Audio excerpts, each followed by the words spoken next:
বিসমিল্লাহির রহমানির রাহিম। আসসালামু আলাইকুম। আশা করি আপনারা সবাই ভালো আছেন। আজকে আমি আপনাদের পালং শাকের একটা রেসিপি করে দেখাবো। আশা করি এই রেসিপিটি আপনাদের ভালো লাগবে। আমি সিম আর আলু দিয়ে এই রেসিপিটি করব। এখানে আমি যে এক আটি পালং শাক ভালো করে কেটে ধুয়ে নিয়েছি, আর এখানে নিয়েছি যে বিচিওয়ালা সিম, আর নিয়েছি আলু, নতুন আলু আমি এভাবে কেটে নিয়েছি। এখন একটা প্যানে আমি পরিমাণ মতো তেল দিয়ে দিব। পরিমাণ মতো তেল দিয়ে এর ভিতরে আমি 2টা শুকনা মরিচ ফোড়ন দিব। শুকনা মরিচটা হালকা আমি একটু ভেজে নিব। সুন্দর ফ্লেভার বের হওয়ার পরে আমি এর মধ্যে দিয়ে দিলাম 4 কোয়া রসুন কুচি, আর দিলাম 2টা পেঁয়াজ কুচি দিয়ে এখন আমি হালকা একটু ভেজে নিব।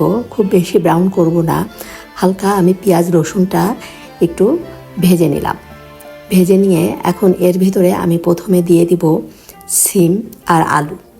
এই যে ভাজা হয়ে গিয়েছে আমার পেঁয়াজ রসুন, এখন আমি এর ভিতরে সিম আলুগুলো দিয়ে ভালো করে একটু মিশিয়ে নিব।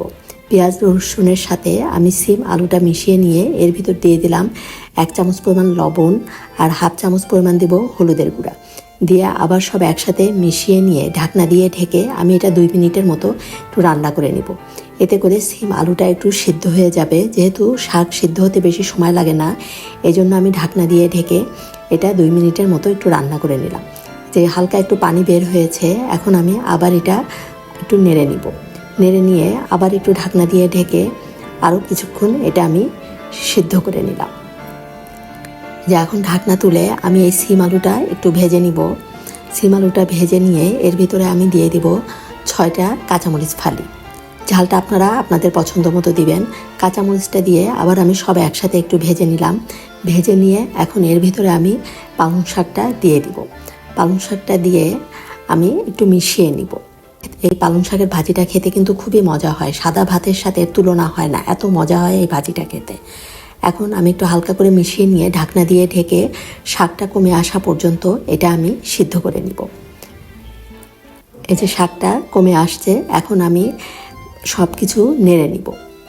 যে হালকা শাক থেকে কিন্তু একটু পানি বের হয়েছে, এই পানিটা শুকিয়ে যাওয়া পর্যন্ত আমি এটা রান্না করে তারপর একদম ভাজা ভাজা করে নিব।